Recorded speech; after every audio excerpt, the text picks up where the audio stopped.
Shalom Frida, saya Starlita dari kelas 12 Minggu 2 akan menjelaskan 4 soal untuk PTS Matematika Wajib. Langsung saja ke soal yang pertama. Diketahui kubus ABCDEFGH dengan panjang rusuk 4 cm dan titik K, L, M, N adalah titik tengah dari AB, BC, GH, dan EH. Pertanyaannya adalah jarak titik F ke bidang KLMN. Jadi titik F ke bidang KLMN. Berarti dari titik F kita tarik garis ke tengah-tengah bidang, yaitu di sini kira-kira. Caranya adalah bagaimana teman-teman? Pertama kita buat titik bantu di antara KL dan MN. Titik bantu di antara KL kita namakan T, dan titik bantu di antara N dan M kita namakan S. Lalu kita buat segitiga baru, yaitu segitiga SFT. Kita tarik garis dari S ke F, S ke T, dan F ke T. Kita gambarkan di sebelah sini.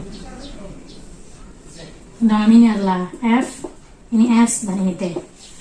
Sisi mana yang bisa kita ketahui? Yang bisa kita ketahui adalah sisi SF. Bayangkan bahwa SF adalah dari titik sini ke titik sini. Maka dia adalah 3/4 dari diagonal bidang. Diagonal bidang adalah sisi akar 2 atau 4 akar 2. Maka SF adalah 3/4 dari sisi akar 2 atau 4 akar 2. Yaitu kita bisa coret-coret 4 dan 4 menjadi 3 akar 2. Maka SF ini adalah 3 akar 2. Berikutnya kita akan mencari ST. Bagaimana kita bisa mendapat ST? Yaitu dengan membuat segitiga baru lagi. Kita menarik garis sampai ke bawah sini. Kita namakan titik ini titik R. Tarik garis ke titik R, dan dari T ke titik R. Maka terbentuk segitiga baru, yaitu segitiga SRT. Kita gambarkan di sebelah sini. Sisi SR tegak lurus, maka kita bisa sebut ini adalah segitiga spesiku. SR sejajar dengan garis HD di belakangnya. Berarti SR sama panjang dengan rusuknya, yaitu 4 cm. Lalu kita bisa tahu bahwa RT ini adalah 1/2 dari diagonal bidang. Mari kita gambarkan. Dari sini adalah garis B ke T. Lalu dari titik ini adalah titik R ke titik D. Maka sisanya di sini adalah 1 dikurang 1/4 dan 1/4 di sini. Jadi bilang bahwa RT adalah 1/2 dari diagonal bidang, yaitu 1/2 dari 4 akar 2. Kita bisa coret-coret menjadi 2 akar 2. Kita bisa bilang bahwa RT adalah 2 akar 2. Setelah tahu ini, kita bisa mencari ST dengan menggunakan Pitagoras. ST sama dengan akar SR pangkat 2 ditambah RT pangkat 2. Sama dengan akar 4 pangkat 2 ditambah 2 akar 2 pangkat 2. Yaitu akar 16 ditambah 8, yaitu akar 24 atau 2 akar 6. Maka kita bisa tahu bahwa ST ini adalah 2 akar 6. Setelah tahu bahwa ST adalah 2 akar 6, kita bisa masukkan ke segitiga yang tadi, yaitu ke sisi ST, yaitu 2 akar 6. Untuk mencari FT, kita menggunakan segitiga baru lagi. Segitiga apa lagi? Yang pertama, kita tarik garis dari F ke B. F ke B ini kan memang sudah rusuk pada dasarnya. Kita tarik garis dari T ke B, jadinya segitiganya adalah FTB. Kita gambarkan di sebelah sini. F ke B kan adalah rusuk, maka F ke B panjangnya adalah 4, sudah diketahui. T ke B. T ke B adalah 1/4 dari diagonal bidang. Di sini titik B, di sini titik P. Maka T ke B adalah 1/4 dari diagonal bidang atau 1/4 dari 4 akar 2, yaitu akar 2. Maka TB adalah akar 2. Untuk mencari FT, kita bisa menggunakan Pitagoras. Karena ini adalah siku-siku. Pitagorasnya FT sama dengan akar TB pangkat 2 ditambah FB pangkat 2. Sama dengan akar 4 pangkat 2 ditambah akar 2 pangkat 2. Sama dengan akar 16 ditambah 2 sama dengan akar 18 sama dengan 3 akar 2. Berarti sudah bisa kita ketahui bahwa TF adalah 3 akar 2. Kita bisa masukkan ke sebelah sini. TF adalah 3 akar 2. Coba teman-teman perhatikan. Fs sama dengan 3 akar 2 dan Ft juga 3 akar 2. Berarti bisa kita simpulkan bahwa segitiga ini sebenarnya adalah segitiga sama kaki.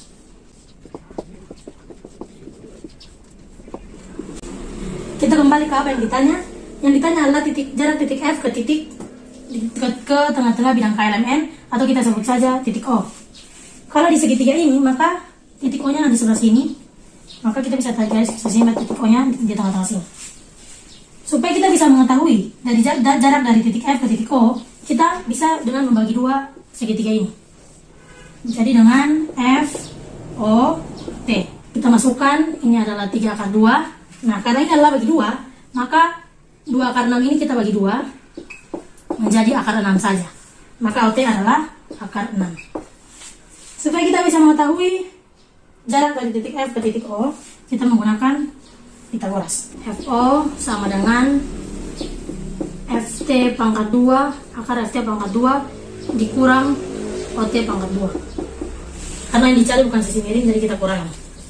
Sama dengan akar dari 3 akar 2 pangkat 2 dikurang akar 6 pangkat 2. Sama dengan akar 18 ditambah 6 dikurang 6. Sama dengan akar 12 sama dengan 2 akar 3. Maka kita bisa bilang FO ini adalah 2 akar 3. Maka jarak dari titik F ke bidang KLMN adalah 2 akar 3. Kita lanjutin ke soal nomor 2. Caranya adalah yang pertama kita pisahkan dulu. 6 n-1 faktorial diper dengan n faktorial dikali n-3 faktorial diper dengan n-4 faktorial. Sama dengan, kita uraikan saja 5 faktorial menjadi 5 kali 4 kali 3 kali 2 kali 1 per dengan 24. 6 n-1 faktorial per dengan n ini kita uraikan menjadi n dikali n-1 faktorial dikali dengan n-3 dikali kita uraikan dengan n-4 faktorial atau seterusnya ke bawah per dengan n-4 faktorial sama dengan 5 dikali 4 kali 3 kali 2 kali 1 sama dengan 120 per 24. Dari sini ada yang bisa kita coret-coret, yaitu n-1 faktorial dengan n-1 faktorial dan n-4 faktorial dengan n-4 faktorial. Ini juga kita bisa coret-coret menjadi 5. Kita lanjutkan ke atas sini. Sisanya adalah 6 1 per n dikali sisa n-3 diper dengan 1 karena sudah dicoret habis, sama dengan 5. Langsung kita kalikan saja. 1 dikali n-3 yaitu tetap n-3 diper dengan n dikali 1 yaitu n sama dengan 5. Nah, kita taruh tetap. N yang ini kita kalikan ke sana menjadi 6 n-3 sama dengan 5n. Kita kali masukkan 6 ke dalam menjadi 6n-18 sama dengan 5n. Kita kelompokkan 5n ke sini dan 18 ke sana menjadi 6n dikurang 5n sama dengan plus 18.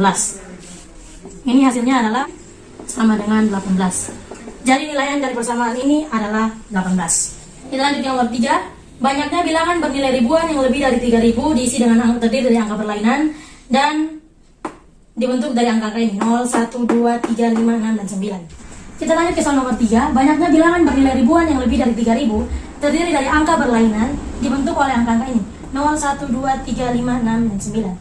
Untuk menjawab soal ini, kita bisa menggunakan cara pengisian tempat.